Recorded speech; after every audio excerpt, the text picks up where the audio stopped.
I would like to explain to you why I think this therapy works for muscle weakness.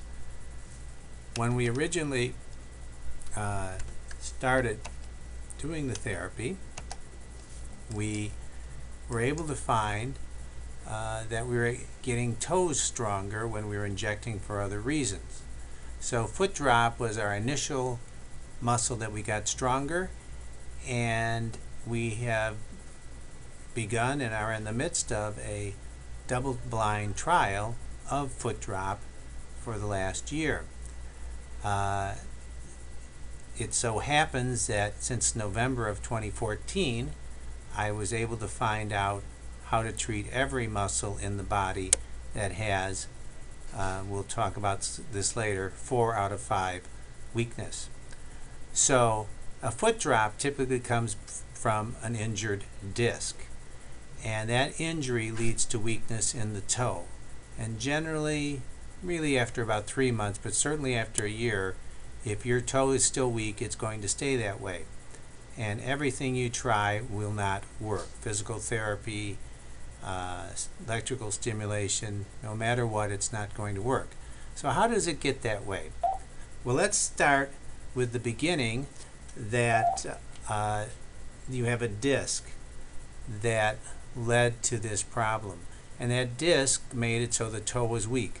Well, if the toe does not get communication with that disc injury pressing on the dorsal root ganglion, then the toe muscles via the nerves will go into a dormant state.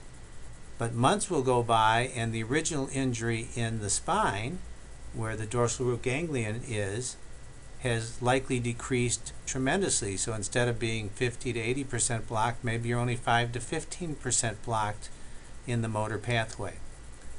But you can't communicate that. So your peripheral nerve goes into a senescent state, mostly the further from the injury, the foot being the most common area, gets weak and stays that way. And this is your body's use it or lose it mode, which is the evolutionary way we were made. You were using your foot less, therefore it was eating less, and once it didn't get much food for a while, it went into a state of senescence. It kind of goes into a sleep mode, much like a computer. So this is basically an evolutionary step that your body is doing to try to match the energy to the areas of the body that need it so you can survive.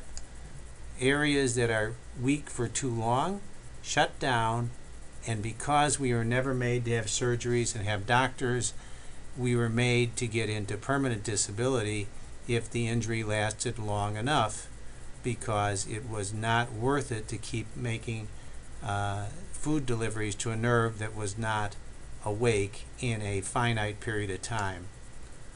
So how do we measure this? A neurology measure goes from no strength whatever to normal strength. The people we treat are 4 over 5. They have movement, and they generally offer a decent resistance to the examiner, but clearly not like the other side. If you look at it in percent loss, with a 0 over 5 meaning you have 100% disability, someone who's 4 over 5 is generally about 20% weaker than their good extremity.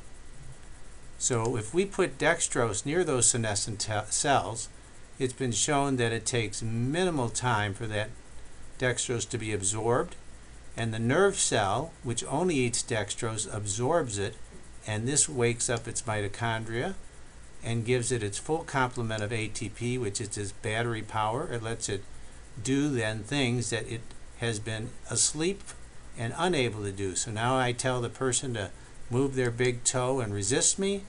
It goes past the disc injury, where we call the dorsal root ganglion, and finds just a small scar there, if anything, and goes to the brain, and now you can resist me.